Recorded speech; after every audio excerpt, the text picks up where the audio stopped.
Right, so this presentation is on the president. So we're going to be talking about the president's job, the president's major responsibilities, things the president does on a day-to-day basis, and that covers both chapters 13 and 14.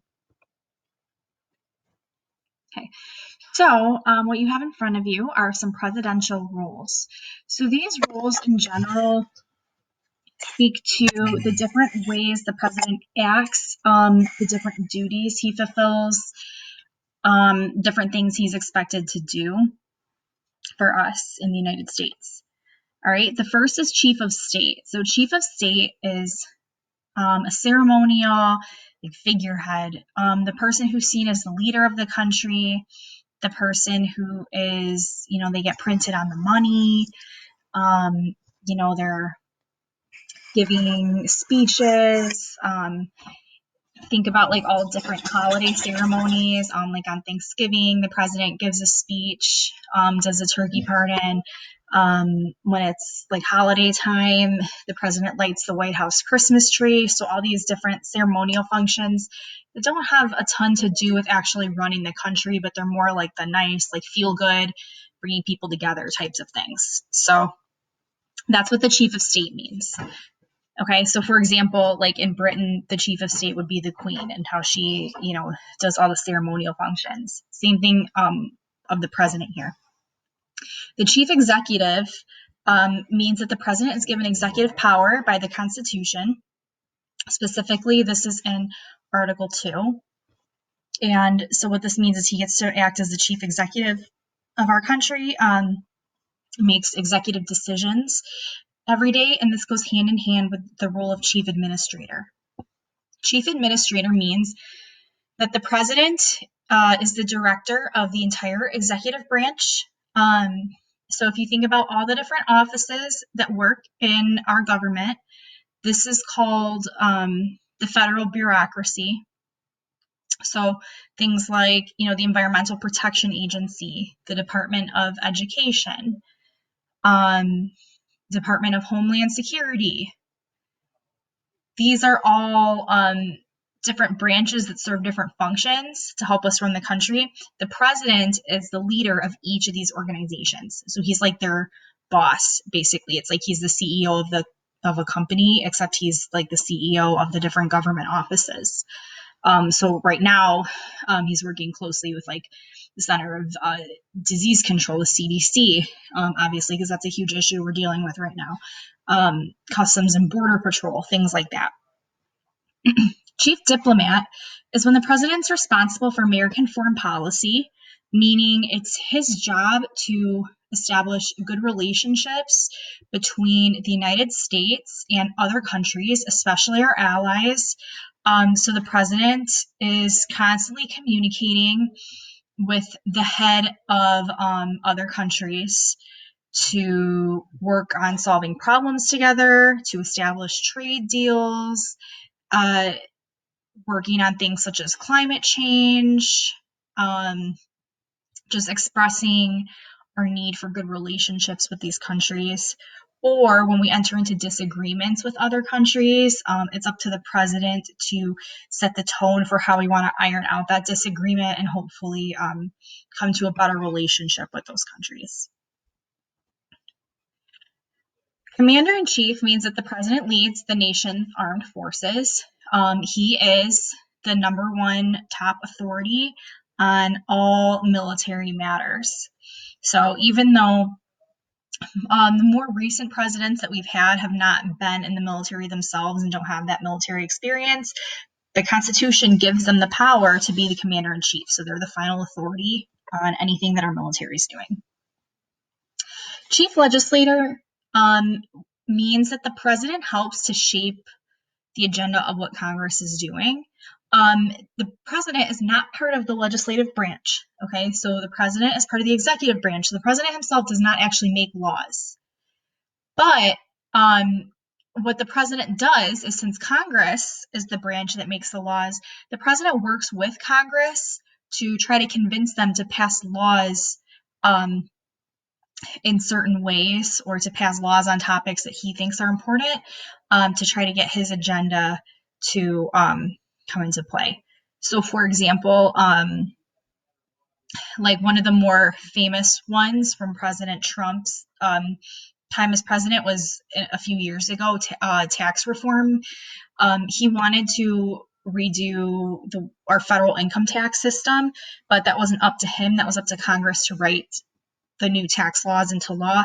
But he worked with Congress and he suggested to them things to put into it. He told them things he would like to see. And then overall, the president is responsible for either signing any bills that come out of Congress or vetoing them. So he does get the final seal of approval.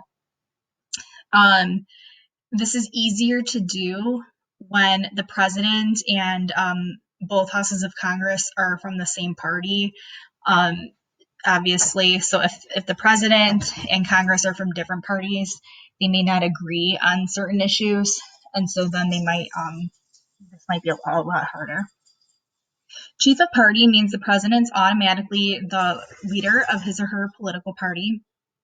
So what this means is that, for example, President Trump is a Republican. We know this. And so the Republican Party, they have that strong leader. They have the president, that's their party leader. So it's up to him to decide the direction of the Republican Party and what way he wants the party to start, like what direction he wants them to start going into. And then chief citizen means that the president's expected to represent all of the people who live in the United States. So he's expected to follow the laws. He's expected to be a good citizen, a good role model for others. So that's something that people look for in presidential leadership. Okay, in order to become a president, here are the 3 formal qualifications. Formal meaning these 3 are written into the Constitution. So, according to the Constitution, in order to be president, you have to have been a natural born citizen, meaning that the person has to have been born as a U.S. citizen. Most of the time, that means born on U.S. soil. There are other ways to be born a citizen without being born on U.S. soil, but for the most part, it means born here. To be president, a person also has to be at least 35 years old, and they have to have lived in the United States for at least the past 14 years before they're eligible. Okay, so president's terms are 4 years each, and that allows the president to be able to gain time and experience and to see how their policies work out. So whenever a new policy is formed, we often don't see the effects of that policy until years later, after we've had time for it to run and to go back and analyze. So this gives the president enough time to actually see their policies. There previously were not term limits until the 50s. So what this meant was that presidents were allowed to run for as many terms in office as they wanted to. However, the no third term tradition meant that presidents often, they didn't want a third term. So almost all the presidents, even though they were allowed to seek a third term or more, they were done after 2 terms because it's a very stressful job. The only president to go past this is FDR. So he actually won a 3rd and 4th term. He was president during the Great Depression and also during most of World War II. He died into his 4th term, though, so he did not complete the 4th term. So after this happens, you can see like the year comparisons. In 1951, the 22nd Amendment was passed, and this did limit the president to 2 full terms. One of the reasons why was because people were kind of afraid that if a president was able to gain unlimited terms, that they would be giving too much power to the president, that it opened up potential for the president to become kind of like a king or a dictator potentially. So after FDR had won his 4th term, he died in office. And then a few years later, the 22nd Amendment limited this. So now presidents are limited to 2 full terms. The keyword meaning full term means that, for example, if a vice president becomes president suddenly because someone, the first president dies in office, that doesn't count as a full term. So they have to have 2 full terms maximum. Okay. Presidential succession is the plan for how to fill presidential vacancy. This means that, say, the president dies, if the president becomes disabled in some way, if the president resigns, or say they're impeached and removed from office. Originally, this was not part of the Constitution. So during times in history when the presidents have died, for example, the vice president never became the president. They just got the added duties and responsibilities, but they never actually got the title change. This changed with the 25th Amendment that states that if the president dies, is removed from office, resigns, or is no longer president in some way, the vice president automatically becomes the president. They don't just get they get the title change. They don't just get the added responsibilities. And then the Presidential Succession Act of 1947. So notice, again, this came right after FDR had died in office. And Americans believed that we needed a better plan for how a president would be replaced. This is written into law of how the president and vice president will be followed. So here's the line of succession. You are not required to have this whole list memorized. You should know the first few that you're writing down in your notes. But other than that, the chance of this going all the way to 18 is very unlikely. But for example, if the president and vice president both resign at the same time, then the Speaker of the House becomes president. If something happens to all three at the same time, then it's President pro tempore of the Senate, and it just works its way all the way down. So, and so on. Okay. Presidential disability means that in some cases, the president might not be able to fulfill his duties, not like he's leaving office, but for example, say the president is having a medical emergency, maybe the president's undergoing surgery, maybe the president suffered an injury that was pretty catastrophic. So if the president is unable to fulfill his duties, even if it's just temporary, according to the 25th Amendment, the vice president the president can either inform Congress that he's unable to fulfill his duties, or the vice president and then the majority of cabinet members have to tell Congress. And then the president can resume his duties by informing Congress in writing that he's back and that he's able to continue. All right, so now we're going to spend some time talking about the vice presidency. The vice president is a lot of times seen as somebody who is a big helper and advisor to the president, but this is a more recent trend. In most of our country's history, vice presidents actually have not done a lot. Here's his formal duties. So according to the Constitution, the president's job is to preside over vice president's job is to preside over the Senate. So we talked about that last chapter, and also help again with presidential disability if the president's unable to fulfill his job. Otherwise, the Constitution does not give any power to the vice president. Those are the only 2 things that is actually required.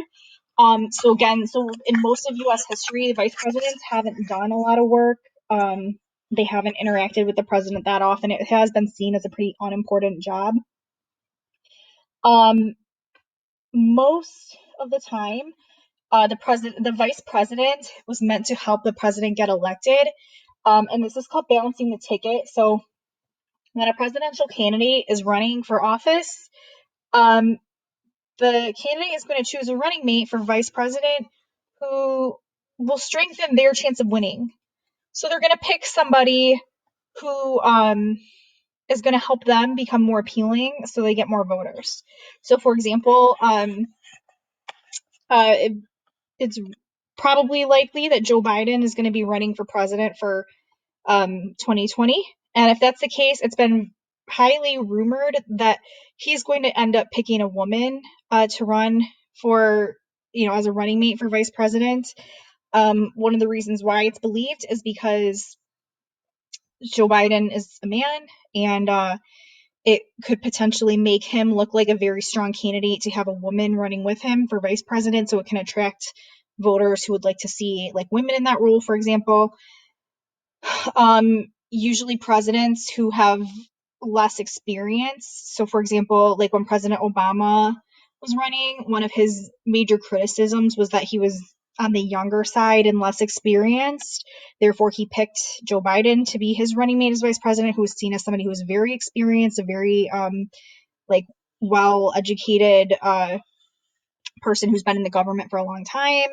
So balancing the ticket is when someone who's running for president picks someone for vice president who's going to help them get elected and kind of even out their strengths and weaknesses.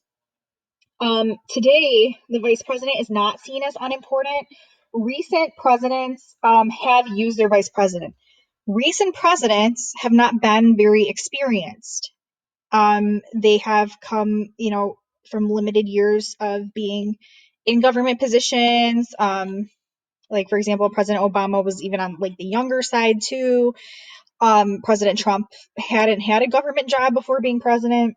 So the more recent presidents have used their vice president to help them with policy decisions, to help them lead. So, for example, our current vice president, Mike Pence, he's very involved in the coronavirus response efforts. He was put on the team to help, figure out coronavirus safety policies, things like that. So the more recent vice presidents have been more active and more involved than they have been in the past. Okay, so this is just a reminder on the Electoral College. So remember, the Electoral College is how we choose the president for each presidential election year. So they're chosen by the presidential electors, who are chosen in each state. Those are represented by electoral votes. So who is nominated to run for president? So remember, going back to nominations, a nomination is when each party selects their final candidates to run in the general election. The incumbent is the person who already holds the position who's running for re-election. So in this case, the incumbent this year will be President Trump because he's the person already in office. If the incumbent president wants a second term, 99% of the time he's going to win that party's nomination. He would have had to do something like horrible for his party to not want to run him again. Okay. Parties also choose people who are most electable, so people who are more likely to get votes, who have experience, who are well known, who are able to use the media. Usually they're people who come from larger states because larger states, the state where the president comes from, usually they tend to support that person in the election. So usually they want the states with a higher representation. Usually they look for people who are very well spoken, who seem very pleasant and electable to try to get as many voters as possible. So then going back to the Electoral College, what happens is there's a popular vote in each state on election day. It's winner take all except for 2 states. In Michigan, it is winner take all, which means that if a candidate wins by even 0.5% of the vote, they get all the electoral votes. So there's nothing for second place. And then what happens is when you cast your vote on election day for president, you're technically voting for the electors. You're not actually voting for the candidates. And then the electors will get together and choose who the president is. Okay, so here's an example of an electoral map. So this is from the most recent presidential election. So you can see each state is worth a different number of electoral votes. Most of them are winner take all. The only ones that are not are Maine, which is right here. So you can see Maine split. Nebraska also can split. In 2016 they did not, but the state does split sometimes too. All right, so once the president wins office, their powers are outlined in Article 2 of the Constitution. Article 2 states that executive power shall be vested in a president of the United States. So executive power is very broad. They don't spell out what exactly that means. These bullets down here, these are the only like black and white responsibilities that are actually outlined for the president. But for the most part, executive power is loosely drawn in the Constitution. which means it's very broad and often up to interpretation on what exactly we believe are the president's powers.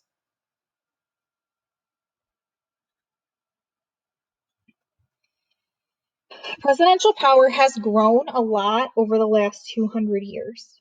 Okay, so the earliest presidents that we had did not want to overstep. And remember that during this time, we had just come out of being a British colony, and Americans were very worried about having too powerful of a leader because we didn't want to have a king again.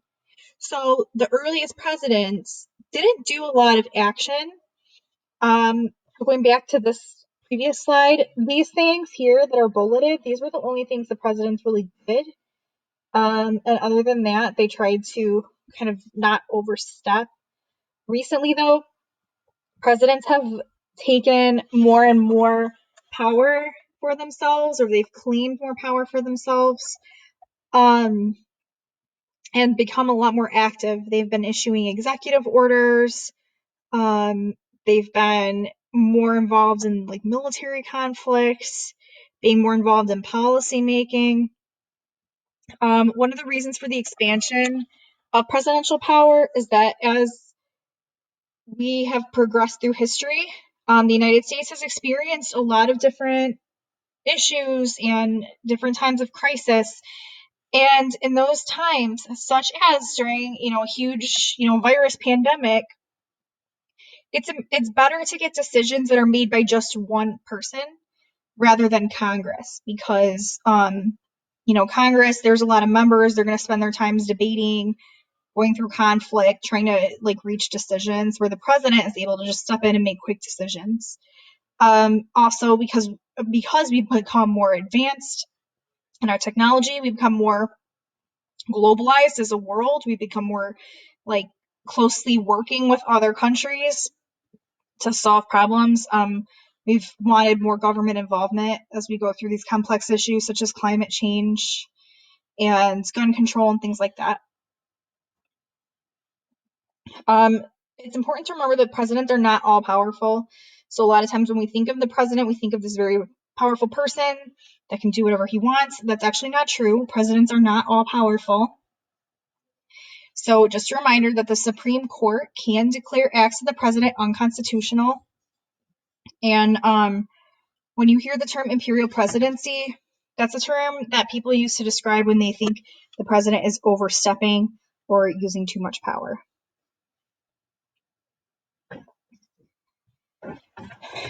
It's the president's job to execute, carry out, and enforce all federal laws, regardless of how they view the laws personally. Okay, so for example, like President Trump's, one of his big issues that he's been passionate about is immigration and border security. We have immigration laws already on the books. We have, border security policies and procedures in place. So the president is not making laws necessarily when it comes to these topics. He is making sure and being adamant that all these federal agencies involved are following the laws that are already written. So that's what executing the law means. A lot of times too, Congress passes the laws in very broad terms.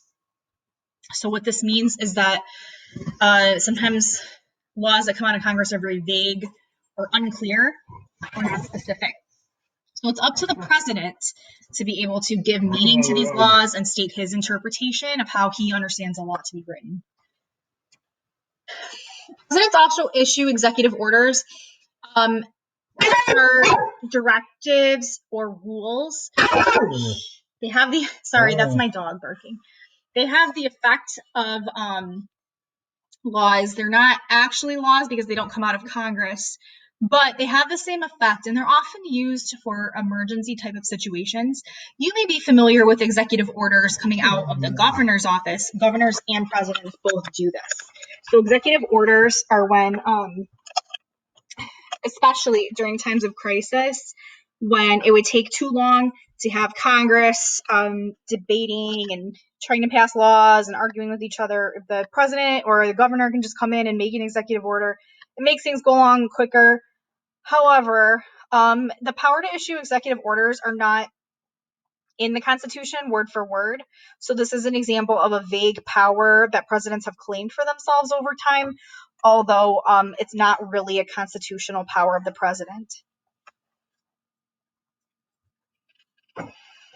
The president also has appointment power, which means that he names top ranking people in the federal government. So here's a list of who the president appoints. The president appoints ambassadors. So we have an ambassador to every other country, and that's chosen by the president. Cabinet members, people who lead different executive departments, federal judges. So for any federal court, all the way up to the Supreme Court, if a judge retires or dies, or for whatever reason, the president gets to choose who the next judge is. Officers in the military. However, all of these appointments do have to go to the Senate. So when the president makes his nomination, the Senate then can interview the candidate, talk to them, but they give their final approval. So the Senate does have to approve. This is important, and it's an important part of checks and balances because this way it prevents the president from just giving the job to someone who's not qualified, maybe just giving the jobs to all their friends, but not really giving it to people who deserve it. So the Senate approval is needed to be able to basically make sure that the president picked the right person. This is easier done when the president and the Senate come from the same party, because then for the most part they're on agreement on a lot of things. But when the Senate and the president are different parties, sometimes the nominations don't get approved, and then the president will have to pick somebody else. The debate on removal power is the question of should the president need approval from the Senate to be able to remove someone from office. So the president can appoint people to office, but Senate approval is required. Senate approval is not required for the president to remove. So the president can fire people in these different government positions. He can remove any cabinet member, any leader of any agency, and the Senate cannot step in. And so the presidents will say that they need to be able to have this power because they need to, if somebody is incompetent or they're not good at their job, like the president needs to be able to step in and get rid of them before they cause more damage. However, some people will say that this gives too much power to the president without any mechanism to check. So that's a question up for debate. But currently, presidents do not need Senate approval. However, the general rule of thumb that presidents kind of follow is that the president only removes people who he appointed himself. So, for example, when if people were working for government offices under, President Obama, when President Trump came into office, he didn't come in and fire every single person. And then the next president isn't going to come in and fire every single person who Trump put in the offices, because that would cause a lot of chaos and a lot of instability. So for the most part, presidents only remove people who he appointed himself. Executive privilege is the power of the president to refuse to disclose information, especially when it comes to conversations between the president and his advisors. So when you disclose something, it means you make it public. So, for example, the president is constantly meeting with advisors on different topics. And for the most part, the presidents will say that their conversations with advisors throughout history have been confidential and private. And President Trump would say the same, that it's important to rely on the best possible information from, different advisors. However, sometimes the president will say that if they know the conversation's being recorded, or if they know the conversation's going to be public, then the advisors might not give the best information. So this encourages honesty and a good, productive conversation. However, Congress has never recognized this, and Congress has at times called the president and compelled them and tried to force them to share their conversations that they've had. So, for example, right now with the pandemic going on, the president will have frequent conversations with advisors on disease prevention, how to control the virus, and things like that. and Congress may ask the president to share what was discussed at these meetings. The president will probably not want to share. And so this has been up for debate, whether president's conversations with his advisors should be confidential or not. One court case where this became active was in the United States versus Nixon court case. This took place during the Watergate scandal, where President Nixon's and some of his advisors had been accused of a crime, and President Nixon was accused of covering up the crime for his advisors because they were his friends. And so when President Nixon was called to testify against his advisors who were accused of wrongdoing, President Nixon said he doesn't have to testify because he's the president and he doesn't have to share. And the Supreme Court said that executive privilege, while it is used and it is important, it cannot be used to prevent evidence from being heard in a trial or to cover up a crime. So the courts have ruled that executive privilege is allowed when it comes to getting information out of advisors and when it comes to policy making and decision making, but it cannot be used to cover up a crime or to cover up any type of wrongdoing. All right, the president also acts as chief diplomat. Again, this is not stated in the Constitution because the Constitution is very vague when it comes to what the president does, but the president is the main person when it comes to foreign affairs. So he's the one that will negotiate with other countries, work together with other countries to solve problems. And he also has the power to make treaties. So this is in the Constitution, treaty power. A treaty is a formal agreement between two different countries or more. Treaties have to be approved by the Senate by 2/3 vote. So that's called a supermajority. And they have the same legal status as any other law. Okay. However, treaties cannot come into conflict with the Constitution. But other than that, treaties are very powerful. And if a president negotiates a treaty with another country and it's approved by the Senate, it has legal status as a law, and it cannot be broken or violated.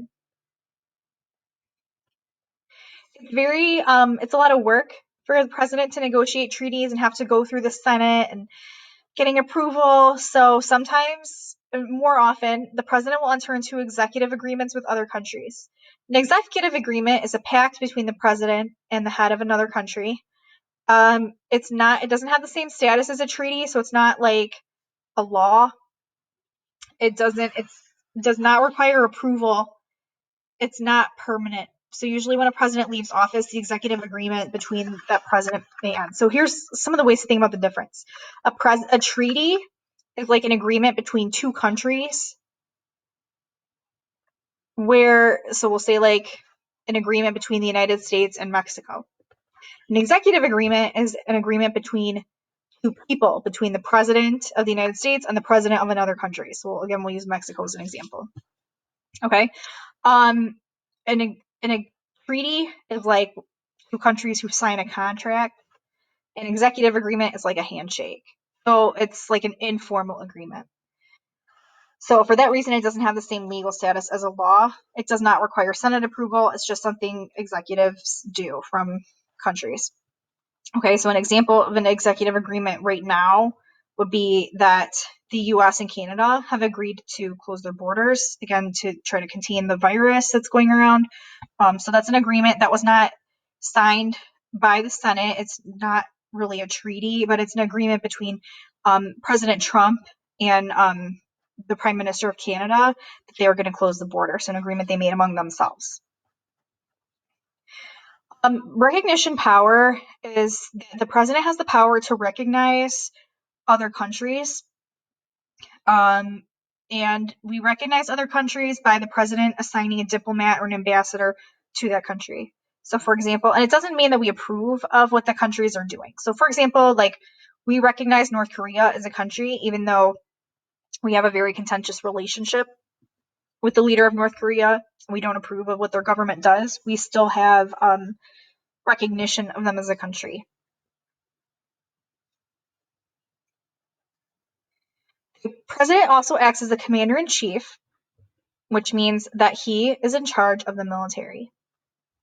However, the most recent presidents have not had military experience. And this is a relatively new thing. So throughout most of US history, presidents have had military experience. So they were very knowledgeable on strategy and how they wanted to proceed with the different branches of our armed forces. The most recent presidents have not been in the military, so they've been delegating a lot more responsibility to other, generals in the military. And getting advice from advisors. However, they're not required to delegate this responsibility, and the president still has final authority in these matters. So if the president's advisors tell him to do something or to not do something when it comes to military action, the president does not have to listen to his advisors. He can still make whatever decisions he wants. So he's very powerful in this sense. Um, Even though Congress has the power to declare war, the president has the power to move the troops. And so sometimes this results in what's called undeclared war. So, for example, the last time Congress ever declared war was in World War II, but we've been involved in military conflicts in Korea, Vietnam, in Africa, in the Middle East. So we've been involved in all kinds of military conflicts because the president has wanted to use our military power in these areas, although we were not in an actual official state of war. So the rules are a little different. We are not in a declared war under the War Powers Resolution. So this law here was passed in the 70s. So this is around Vietnam. The president can, if Congress has declared war, the president really has unlimited military power. Like he can kind of do whatever he wants with the armed forces. And he has Congress declared war. If Congress has not declared war, the president can still move military to different conflict areas if Congress has authorized him to do so, or if there's been an attack on our nation or on a military base somewhere in the world, the president can move the troops to that conflict area as well. So Congress can end a military commitment if they want to. However, generally they kind of leave that up to the president to decide. All right, legislative powers means the president works with Congress. So again, the president himself doesn't write laws, but the president works with Congress to try to get laws passed. So he will suggest different bills or things he wants Congress to work on. He will even demand that they start working on certain legislation. This is easier to do when the president's party controls both houses of Congress. So right now it's a little more difficult because Congress is split, with the House going to the Democrats and the Senate going to the Republicans.